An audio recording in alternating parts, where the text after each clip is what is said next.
They thought I was still in the pantry, looking for the good coffee. I was standing 6 feet away with the bag in my hand, listening to my daughter-in-law explain to a stranger exactly how she planned to spend my retirement. Once it's in the annuity, Dana said, Brian's already on the paperwork, so we can borrow against it whenever we need to. She's 70. She doesn't need that kind of money just sitting there. The stranger laughed, the soft, easy laugh of a man whose sale is going well. My son said nothing. Brian, sitting at the table his father built with his own hands, said nothing at all. I did not drop the coffee. I did not make a sound. I walked back into my own kitchen, set the bag on the counter, and smiled at the three of them like a woman who had heard nothing. What none of them knew was that I had spent 31 years as a bookkeeper for Hartwell's Hardware, and I have never, not once in my life, forgotten a number. The stranger's name was Rick. He had arrived 40 minutes earlier in a grey suit with no wrinkles and a leather folder he kept patting like a small dog. Dana had set the whole thing up 2 weeks before, the way she set up everything, by making it sound like a kindness. "Mum, you should really let Rick take a look at your accounts," she'd said on the phone. "He does this for free, just to make sure you're set up right. You worked your whole life. You deserve someone making sure nobody's taking advantage of you." That last part, I would think about later, in the dark, for a long time. I'd said yes, because Brian got on the line after and asked me to. Just hear him out, Mom, for me. Brian had a way of asking that made refusing feel like cruelty. He learned it from me, I suppose. I taught him to be gentle. I did not teach him to be this. So there we were. Rick at one end of the table, Dana beside him with her phone face down, Brian across from them with his hands folded like a boy in church, and me pouring coffee, playing the part of the woman who needed help understanding her own money. "This is just a courtesy review, Carol," Rick said when I sat down. He slid a glossy brochure across the table, a silver-haired couple on a sailboat. "What I help families do is consolidate. Right now, your money's scattered. The IRA over here, the pension over there, a little savings doing nothing in the bank. Inefficient. What we do is bring it all into one vehicle that grows safely and pays you a guaranteed income for life." "It's a guarantee, Mom," Brian said, as if the word were a gift he was handing me. "Guaranteed by who?" I asked. Rick smiled like I'd said something charming. "By the strength of the insurance company. These are A-rated carriers. Very safe." I nodded slowly and let him keep talking. "I learned a long time ago that you find out far more by nodding than by arguing. Walt used to say that about me. He used to say, 'Your mother doesn't lose her temper. She just remembers.' He said it like a warning and a compliment at the same time. Walt, my husband, gone 3 years that spring. He'd worried about Brian. His whole life worried the boy was too soft, too easy to lead by whoever spoke loudest in the room. He used to lie awake about it. But Walt never predicted this. He worried Brian would be led. He did not know it would be the money. He did not foresee a stranger in a grey suit at our kitchen table. He worried. He did not know. There is a difference, and the difference is the part that kept me up that night. When the meeting ended, Rick left his folder on the table for me to review and said he'd call Thursday. Dana hugged me too long at the door. Brian wouldn't meet my eyes, which is how I knew he'd heard exactly what I'd heard in that pantry, and had said nothing then, too. After they drove off, I sat at the kitchen table and did not move for 41 minutes. I know it was 41 because I watched the clock. Walt hung over the stove the whole time, and watching the second hand go around was the only thing keeping my hands steady. Then I got up, took the small notebook I keep in the drawer by the phone, and wrote one line. They counted my money in front of me and thought I couldn't hear. Then I made a fresh pot because the one I'd brewed for them had gone cold, and I started to think. The thing about being a bookkeeper for 31 years is that you stop hearing words and start hearing the numbers underneath them. While Rick talked about safety and guarantees, I'd been doing math. A woman my age, moving $384,000 into a fixed annuity with a 10-year surrender period, that money would be locked away for a decade, and pulling out a chunk early would cost a penalty that made me wince. The commission a man like Rick earns for selling something like that, I didn't yet know to the dollar. But I knew enough to know it was the reason for the sailboat brochure. That was the surface. Bad enough. But the line that wouldn't leave me alone wasn't Rick's, it was Dana's. Brian's already on the paperwork. Already. Past tense. On what paperwork? I hadn't signed anything that day. So what had I signed before? I opened Rick's leather folder. He'd left it as a sales tactic, I'm sure, so I'd flip through the sailboats and dream. But I wasn't reading the brochures. I was reading the annuity application stapled inside, already half filled out in someone else's handwriting. My name, my birthday, my address, and on the line marked, Authorized Representative, in neat blue block letters, Brian T. Whitaker. Beside it, a checkbox, checked, that read, Power of Attorney on file. I set the folder down the way you set down something hot. Power of attorney on file. On file where? I had never given my son power of attorney over anything. I would have remembered. I forget nothing. Except I went still, right there at the table, because a cold little thought had arrived. 8 months ago. The steak dinner. Last fall, Brian had taken me to one of those free dinner seminars at the Italian place out by the highway. Retirement planning, the invitation said. Complimentary meal. I'd thought it was sweet, my son taking me out. At the end, a young woman came around with a clipboard of informational forms, and Brian leaned over and said, Mom, sign this one too. It just lets me help with the hospital and stuff if you ever can't. Just in case.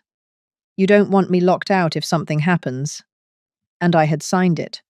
Because he was my son, and the chicken parmesan was good, and just in case is the softest trap ever built. I'd signed a durable power of attorney that night and forgotten it by dessert. They hadn't forgotten. They'd held it 8 months, waiting for the right vehicle, as Rick would say. I did not call anyone that night. I'd like to tell you I sprang into action, but that isn't true, and it isn't who I am. I sat with it. I let the whole ugly weight settle my son's block letters on a stranger's form, my daughter-in-law's voice in my pantry, the word, already. I let it hurt. Then I waited. I waited 41 hours before I called a single soul, because the first thing you want to do is almost never the smartest thing you can do, and a betrayal answered in anger is just a gift to the people who betrayed you. For 41 hours, I went to church group, watered my tomatoes, fed the cardinals Walt loved, and looked, for all the world, like a quiet old woman who had decided to take her family's good advice. Then, Monday morning, I called Eleanor Fitch. Eleanor and I had kept the books and the law, respectively, for half the small businesses in our town for 30 years. She'd drawn up my will and Walt's, and the trust that held the house. 73 and still sharp as the day she passed the bar. When I told her what I'd heard and what I'd found, she was quiet a moment. Carol, she said, come in today, not Thursday, today.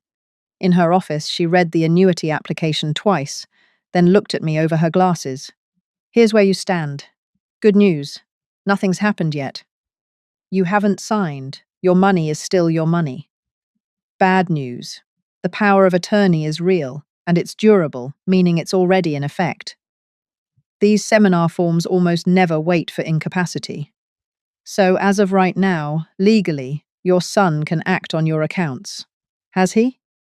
I don't know, I said, and there it was, the small fear opening into the large one. I'd come to ask about an annuity. I was learning that for 8 months, my son had held a key to every dollar I owned, and I had no idea whether he'd already turned it.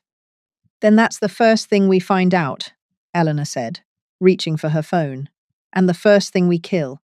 We spent the afternoon on the speakerphone, her legal pad filling up. The brokerage, the bank, the county pension office. What we learned was a relief and a cold splash of water at once. He hadn't drained anything, not yet, but he'd been there. 3 months earlier, someone using that power of attorney had called my brokerage and asked to be added for account access and transaction authority. Seeing a valid, durable POA on file, they'd granted it. My son had been quietly authorized on my retirement account since March, and the only reason it still held its full balance was that Rick's annuity hadn't been ready to receive it yet. That was the machine. Get the POA at the steak dinner, get added in spring, bring in Rick in summer, move the money into a 10-year annuity I couldn't easily touch, but they could borrow against all with my own signature, given freely at a courtesy review, so that later, if I ever asked, they could say, "But Mom, you agreed."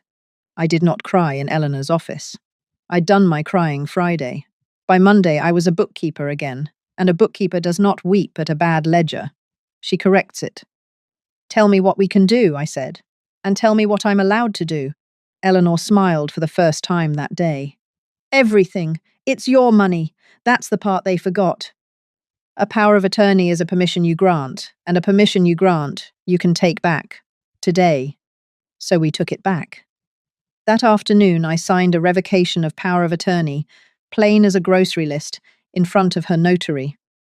The law didn't require me to give Brian a reason or a phone call.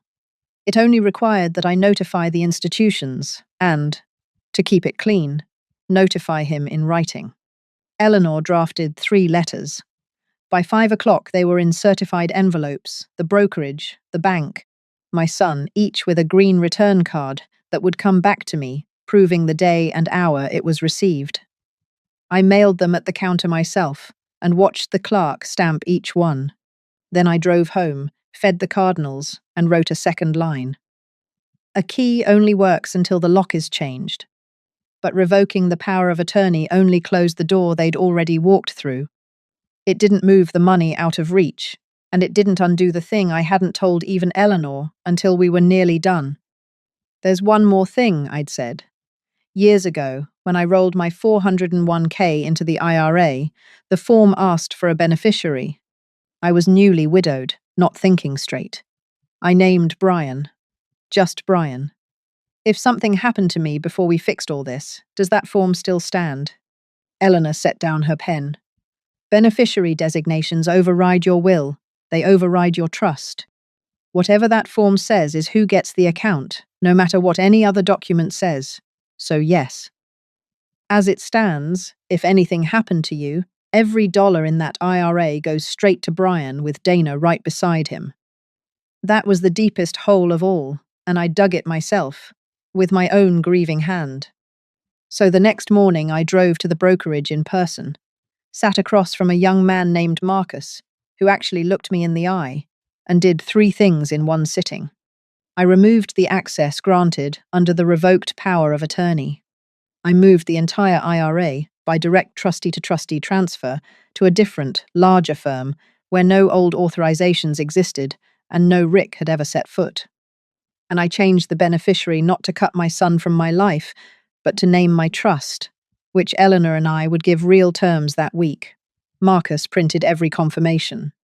I drove home with a folder of plain papers that were, every one of them, already true.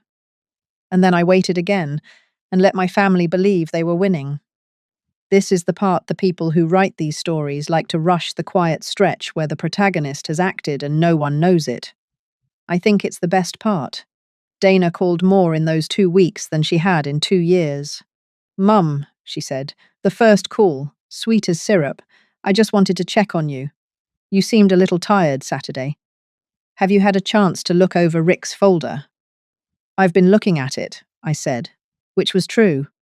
"It's just such a smart move," she said. "Rick said the sooner we get it set up, the sooner it starts paying you that income. Are you leaning yes?"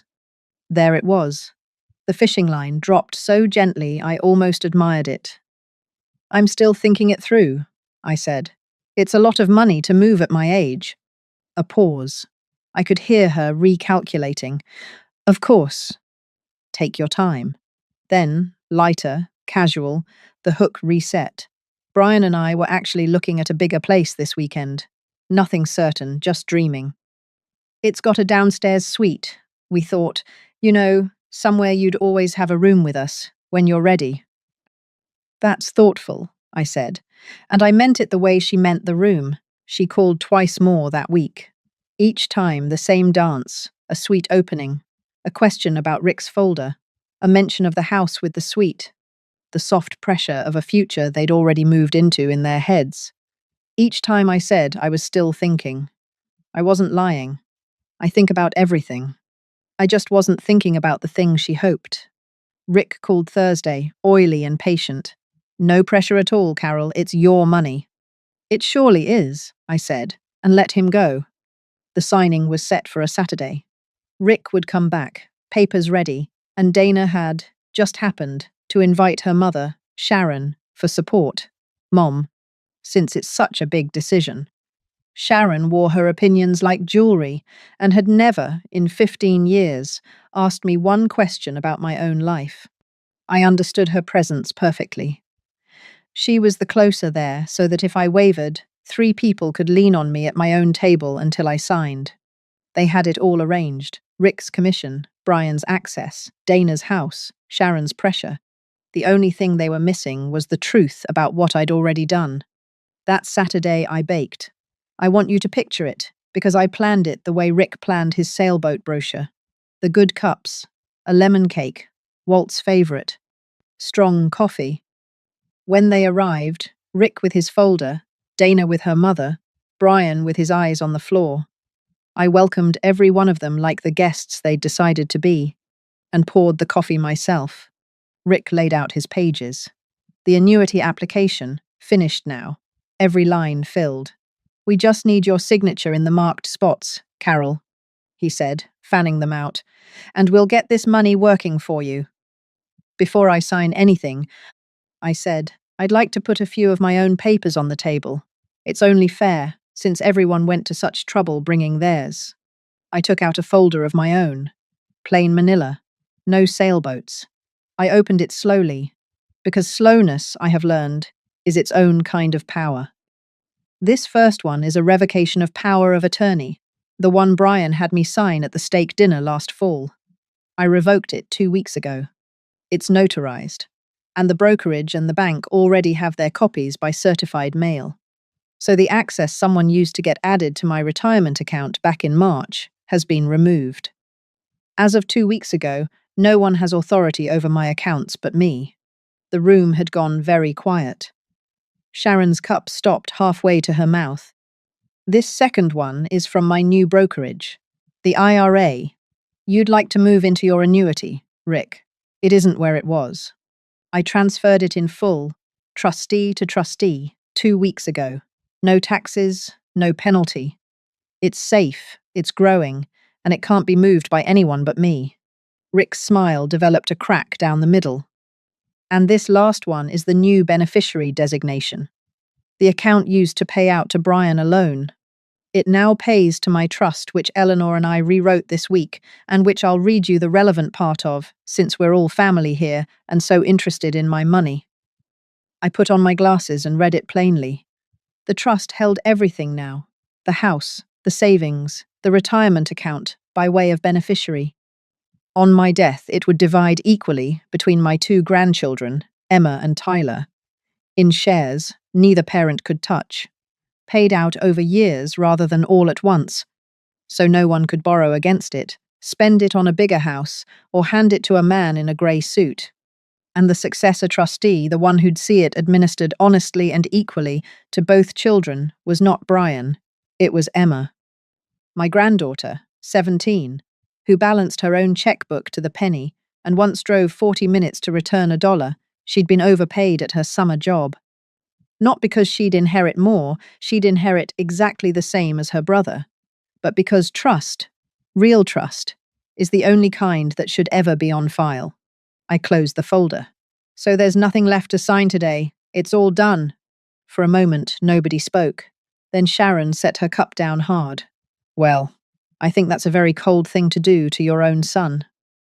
Finish the sentence, Sharon, I said quietly. A cold thing to do after what? She didn't finish it. Rick was already gathering his papers, his sale dead on the table. I'll let you talk this through as a family, he said, and was gone before his coffee cooled. It was Brian who finally spoke, his voice small. Mom, The power of attorney, I only ever meant it for emergencies, I swear. I looked at my son for a long moment. The boy Walt worried about. The boy I taught to be gentle. Then you won't mind that it's gone, I said. Because there's no emergency here. Just a woman who's perfectly able to manage what she earned. They left within the hour.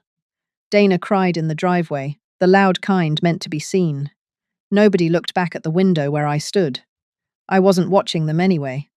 I was watching the Cardinals. That night, I wrote a third line. They brought their papers. I brought mine. Mine were already true. I thought that might be the end of it.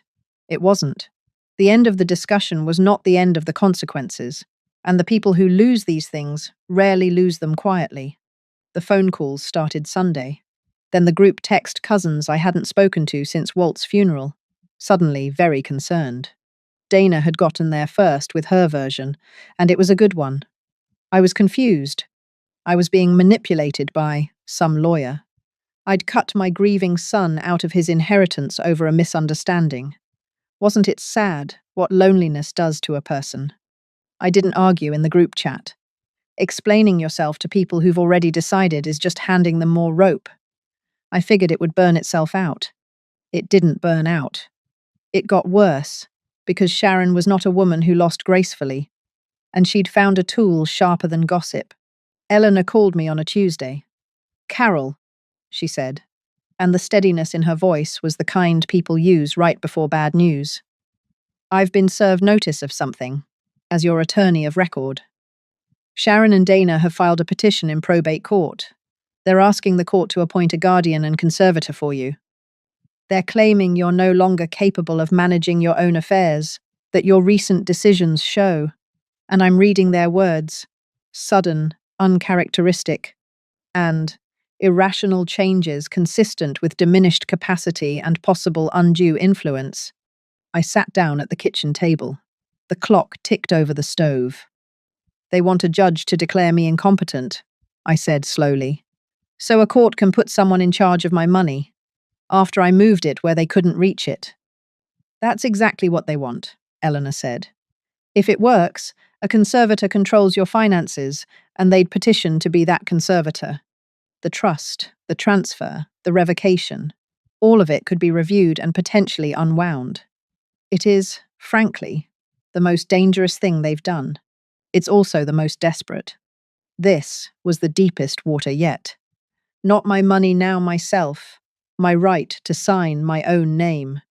A stranger in a robe asked to decide whether I was still a person who could be trusted with her own life. I did not panic.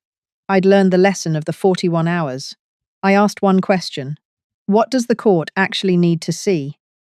"Proof," Eleanor said. "A petition like this lives or dies on evidence. They have to show you lack capacity. We have to show you have it. And Carol, you have it in abundance. We're not going to argue, we're going to document." So we did what I have always done. We built the ledger. I made an appointment with Dr. Okafor, who'd been my physician for 11 years. I told her plainly what was happening. She gave me a full cognitive evaluation that afternoon. The questions, the dates, the recall, the reasoning, and wrote a letter on her letterhead, stating that, in her professional opinion, I was fully oriented, fully competent, and entirely capable of managing my own affairs. Then, I gathered everything else. The certified mail receipts with their dated signatures, the brokerage confirmations, Eleanor's notes from the day we made the calls, my notebook with its plain lines in my own hand, and a one-page summary I wrote myself because, if anyone in that courtroom wanted to see whether a woman understood her own finances, I was going to hand them a bookkeeper's statement so clear a child could follow it. The hearing was on a Thursday morning. I wore the blue dress I'd worn to Walt's funeral because it was the most serious thing I owned. Sharon and Dana sat at one table with their lawyer. I sat at the other with Eleanor.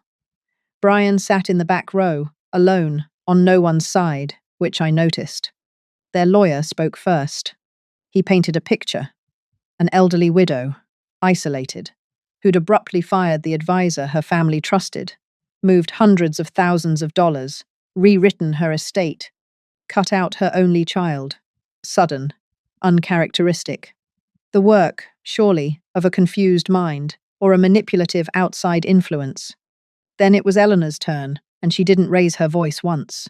She entered Dr. Okafor's letter into the record. She entered the cognitive evaluation.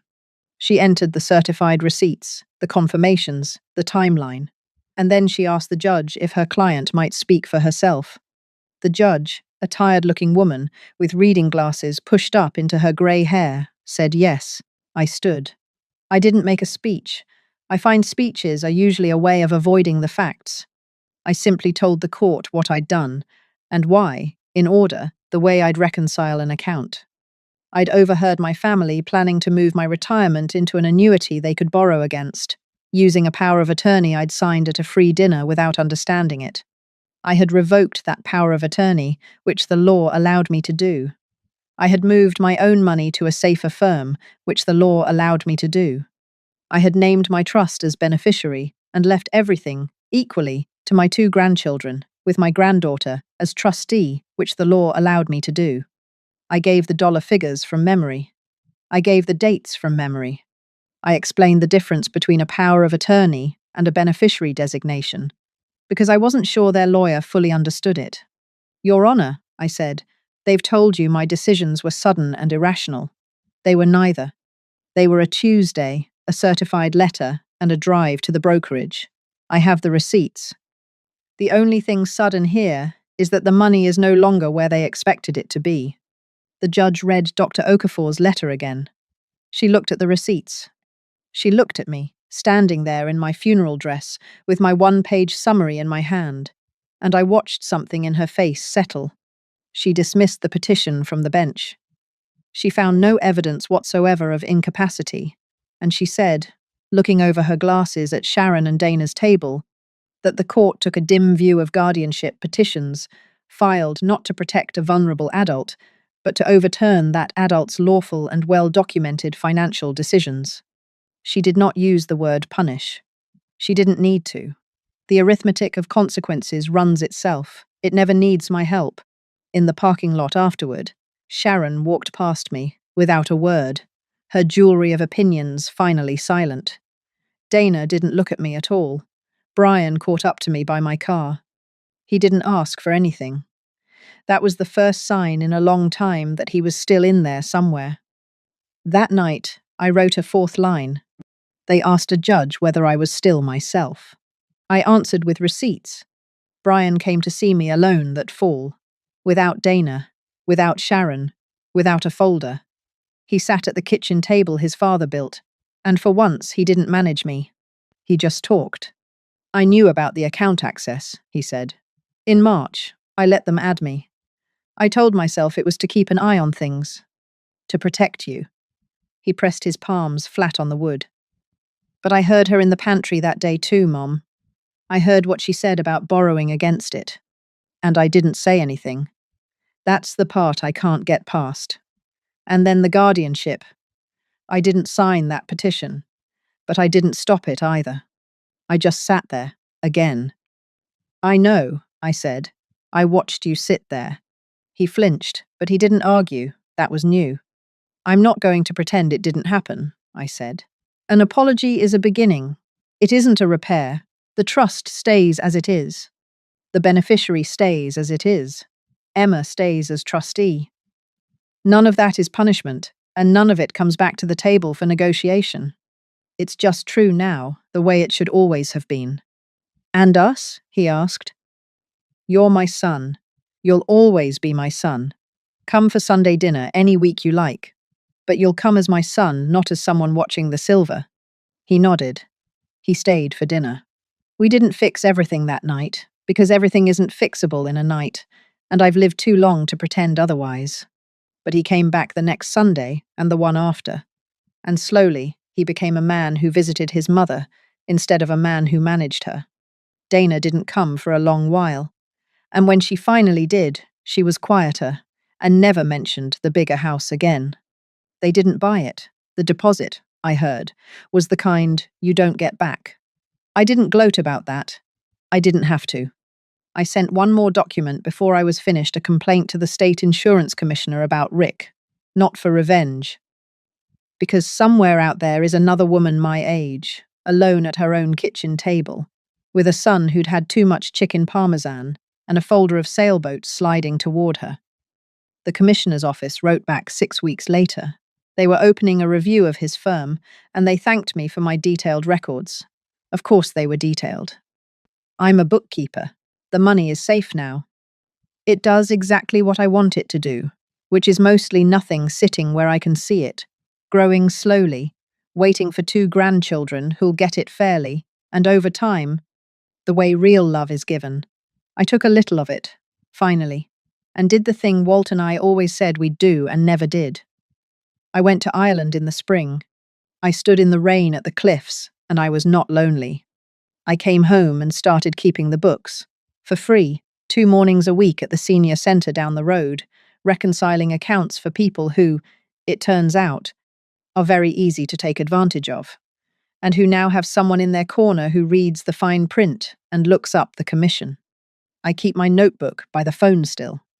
There's a last line in it, and I think it's the truest thing I learnt that long year. I spent 31 years protecting other people's money. It was time I protected my own.